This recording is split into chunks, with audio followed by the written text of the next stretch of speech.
Sekarang kita masuk kepada untuk yang masih melaksanakan PJJ, kami telah mempersiapkan kurikulum darurat. Kementerian Pendidikan Republik Indonesia meluncurkan kurikulum PJJ terbaru. Nadiem Makarim, Menteri Pendidikan Republik Indonesia, mengatakan kurikulum PJJ ini adalah penyederhanaan kompetensi dasar yang mengacu kepada kurikulum 2013. Dalam paparannya, Nadiem Makarim mengatakan kurikulum darurat ini mengurangi secara dramatis kompetensi dasar untuk setiap mata pelajaran, sehingga fokus pada esensi yang esensial dan kompetensi yang menjadi prasyarat ke jenjang selanjutnya. Berikut ini pernyataan lengkap Menteri Pendidikan Republik Indonesia mengenai kurikulum PJJ terbaru. Sekarang kita masuk kepada untuk yang masih melaksanakan PJJ, kami telah mempersiapkan kurikulum darurat. Berikut. Untuk jenjang PAUD, SD, SMP, dan SMA, SMK, kami telah menyusun kurikulum darurat, yaitu penyederhanaan kompetensi dasar yang ditunggu-tunggu guru. Ini adalah untuk semua jenjang, ya, terutama untuk SD, SMP, SMA, SMK. Dan untuk membantu bagi yang jenjang lebih muda, yang lebih potensi terdampak lebih negatif dengan adanya PJJ, yaitu yang lebih muda jenjangnya, SD dan PAUD, Kemdikbud menyediakan modul pembelajaran spesifik khusus untuk PAUD dan SD, dan berisi panduan untuk guru, pendamping, yaitu orang tua atau wali, dan siswa. Jadinya ada dua komponen daripada kurikulum darurat ini. Yang pertama adalah penyederhanaan secara masif kompetensi dasar dan standar pencapaian, dan yang kedua adalah modul belajar spesifik yang bisa dilakukan di dalam rumah untuk jenjang SD dan PAUD. Berikut. Kurikulum darurat itu yang sebenarnya sudah lama ditunggu oleh guru-guru adalah penyederhanaan kompetensi dasar yang mengacu kepada kurikulum 2013. Kurikulum darurat ini mengurangi secara dramatis kompetensi dasar untuk setiap mata pelajaran sehingga fokus kepada kompetensi yang esensial dan kompetensi yang menjadi prasyarat untuk kelanjutan pembelajaran ke tingkat selanjutnya. Jadi ini membiarkan para guru untuk benar-benar memfokus kepada apa yang esensial, jadinya bukan melebar tapi mendalam. Ya. Dan pelaksanaan kurikulum ini berlaku sampai akhir tahun ajaran. Nah, ingin saya tekankan bahwa satuan pendidikan tidak wajib mengikuti kurikulum darurat ini. Mereka boleh, kalau masih merasa nyaman menggunakan kurikulum nasional 2013, silahkan. Tapi bagi yang membutuhkan kurikulum dengan standar pencapaian dan kompetensi dasar yang lebih sederhana, diperbolehkan menggunakan kurikulum darurat. Dan bagi sekolah-sekolah yang sudah melakukan penyederhanaan kurikulum secara mandiri, jangan khawatir, opsi untuk melakukan penyederhanaan secara mandiri itu masih diperbolehkan dan masih diperkenankan. Ya, jadi kita fokus kepada yang poin 2 ini sekarang.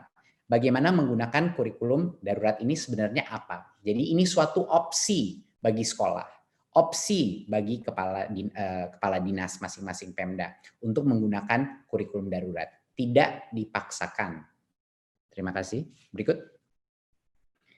Nah, ini sekedar ilustrasi beberapa contoh kompetensi-kompetensi dasar per mata pelajaran. Ini mohon diingat, ini bukan semua mata pelajaran, masih ada lagi mata pelajaran tapi tidak muat di dalam slide ini. Jadi ini sekedar ilustrasi bahwa besar sekali jumlah kompetensi dasar yang dikurangi untuk menyederhanakan fokus dan agar berfokus kepada kompetensi esensial dan kompetensi prasyarat untuk kelanjutan pembelajaran. Jadi apa yang kita lakukan di Kemdikbud? Kita melihat seluruh kompetensi dasar berdasar per mata pelajaran dan kami memilih kompetensi dasar yang terpenting yang menjadi foundational atau esensial yang akan menjadi building block ya atau akan menjadi fondasi daripada pembelajaran berikutnya dan level kompetensi berikutnya. Dan ini adalah juga kompetensi-kompetensi yang sangat penting untuk memenuhi prasyarat untuk maju ke tahap berikutnya. Jadinya ini bukannya kurikulum itu dijadikan kurikulum yang lebih tidak baik atau yang tidak terstandar, bukan. ini kita memilih kompetensi-kompetensi dasar yang terpenting dan memfokuskan dan memberikan hak untuk guru untuk fokus kepada kompetensi-kompetensi itu, sehingga di masa yang sangat menantang ini mereka bisa berfokus untuk mendalami kompetensi terpenting dan bukan melebar tapi tidak ada yang menetas. Jadi lebih baik kita mendalami yang esensial daripada semuanya harus tuntas kompetensi dasar tapi tidak ada yang tercapai dengan cara yang benar. Berikut. Dampaknya apa kurikulum darurat ini? Yang kami harapkan adalah bagi guru tersedianya acuan kurikulum yang sederhana. Saya terus berbicara dengan berbagai macam guru di daerah dan kepala sekolah di daerah, dan mereka selalu menyebut bahwa mereka menginginkan penyederhanaan kurikulum sehingga mereka bisa diberikan kepercayaan diri untuk fokus kepada hal-hal yang esensial, hal-hal yang lebih menarik untuk siswa, dan juga yang benar-benar kontekstual, ya. Jadi ini memberikan kesempatan bagi guru-guru untuk tidak fokus kemana-mana. Kalau semuanya harus jadi fokus, artinya tidak ada fokus. Jadi kita harus memilih, dan kesejahteraan psikososial guru bisa meningkat. Siswa pun, harapan kami adalah siswa tidak dibebani tuntutan untuk menuntaskan semua capaian kurikulum. Yang sampai ini komplain yang saya terima dari begitu banyak orang tua, bahwa dikirimin PR anaknya selalu, apalagi kalau orang tua itu punya 3 anak di 3 jenjang yang berbeda, semuanya harus menyelesaikan tugas yang tidak ada selesai-selesainya, gitu, dengan bimbingan yang minim. Tapi juga ini adalah disebabkan dengan harus menuntaskan seluruh kurikulum dan guru-guru tidak diberikan kepercayaan diri untuk memilih kompetensi pencapaian yang lebih esensial. Dan tentunya psikososial siswa harapan kami akan meningkat, dan ini akan menyederhanakan kehidupan mereka. Dan bagi orang tua pun sama, untuk mempermudah pendampingan pembelajaran di rumah dan juga menenteramkan situasi atau kondisi yang sangat sulit ini di rumah tangganya. Ya. Berikut. Nah, poin kedua adalah untuk PAUD dan SD, kami di Kemdikbud mempersiapkan modul-modul spesifik yang bisa dijalankan oleh guru dan orang tua secara independen di rumah dalam masa kondisi PJJ ini. Modul belajar itu untuk PAUD fokus kepada bermain adalah belajar. Itu adalah tema kuncinya. Agar ini lebih meningkatkan psikososial, meningkatkan kesenangan berbelajar di rumah, dan menurunkan kebosanan yang sering terjadi sekarang bagi anak-anak PAUD kita. Dan proses pembelajaran ini dia dalam kegiatan sehari-hari yang kontekstual, sehingga dia bisa berpartisipasi dengan kegiatan orang tuanya, ibunya, dan lain-lain. Dan untuk SD, modul ini berorientasi kepada kompetensi esensial, yaitu literasi dan numerasi, pendidikan karakter, dan kecakapan hidup. Ya, ini menjadi area fokusnya yang dilakukan. Dan kompetensi dasar mencakup berbagai macam mata pelajaran. Berikut. Apa yang beda mengenai modul-modul ini dari modul yang sebelumnya? Yang beda adalah modul ini secara jelas memberikan pendampingan sangat spesifik untuk guru yang menjadi pembimbing aktivitas di rumah ini, dan lebih penting lagi adalah modul pendamping orang tua.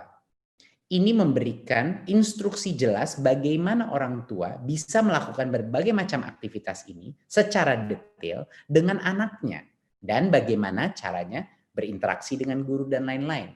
Dan untuk siswa diberikan penjelasan dengan cara yang sangat mudah, aktivitas apa saja yang bisa dilakukan siswa di dalam konteks rumahnya. Jadinya yang beda adalah ini konteksnya aktivitas yang bisa dilakukan di rumah, dengan yang kedua adalah pendampingan orang tua, jelas dan spesifik apa perannya orang tua dan apa yang harus dilakukan orang tua, dan juga interaksi bagi guru menjadi sangat mudah.